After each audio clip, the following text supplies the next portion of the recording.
শবনম ফারিয়া, যিনি তার সাহসী মন্তব্য ও সামাজিক বিষয়ে স্পষ্ট দৃষ্টিভঙ্গির জন্য পরিচিত।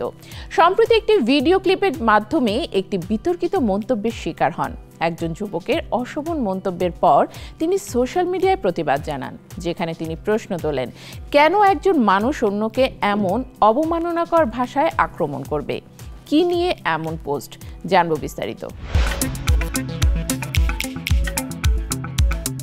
বাংলাদেশের শোবিজ অঙ্গনে শবনম ফারিয়া এক পরিচিত নাম। শুধু অভিনয়ে নয়, সামাজিক বিষয় নিয়ে তার স্পষ্ট অভিমত এবং সাহসী মন্তব্যের জন্যও তিনি পরিচিত। ধর্ষণ সহ দেশের বিভিন্ন সমস্যা নিয়ে সোশ্যাল মিডিয়ায় তিনি অনেকবার কথা বলেছেন এবং এ ব্যাপারে তার অবস্থান ছিল দৃঢ়। সম্প্রতি শবনম ফারিয়া এক অনুষ্ঠানে হাজির হয়েছিলেন, যেখানে শাকিব খান, ক্রিকেটার তাসকিন আহমেদ, তানজিদ হাসান তামিম সহ আরও অনেক তারকা উপস্থিত ছিলেন। সেই অনুষ্ঠানে শবনম ফারিয়ার একটি ভিডিও ক্লিপ সোশ্যাল মিডিয়ায় ভাইরাল হয়, যেখানে তিনি মজা করে বলেছিলেন, তাসকিনের পাশে দাঁড়াবো না, আমাকে খাটো লাগবে। এমন মজাদার কথায় সবাই হাসছিল, কিন্তু এর পরিপ্রেক্ষিতে এক যুবক মন্তব্য করেন অত্যন্ত অপমানজনকভাবে। যুবকটি লিখে দেন বেশ্যা বা পতিতা এমন আপত্তিকর শব্দ ব্যবহার করে। এই মন্তব্যটি শবনম ফারিয়ার নজরে আসে এবং তিনি তাৎক্ষণিকভাবে ফেসবুকে একটি পোস্ট দিয়ে যুবকের বিরুদ্ধে কঠোর প্রতিক্রিয়া জানান।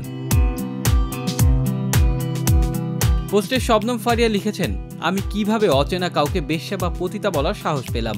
কি কারণে একজন সুস্থ মানুষ অন্যকে এমন নোংরা ভাষায় আক্রমণ করবে?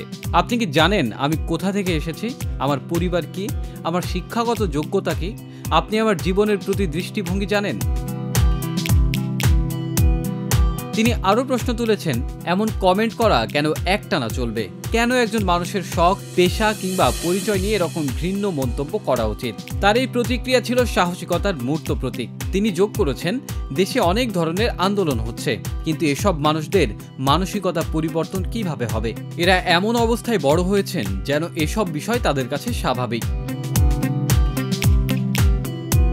শবনম ফারিয়ার এই প্রতিবাদ পোস্টটি সোশ্যাল মিডিয়ায় ব্যাপক সাড়া ফেলেছে। নেটিজেনরাই যুবকের মন্তব্যের তীব্র সমালোচনা করেছেন এবং অনেকেই মন্তব্যকারীর বিরুদ্ধে আইনগত ব্যবস্থা নেওয়ার দাবি জানিয়েছেন।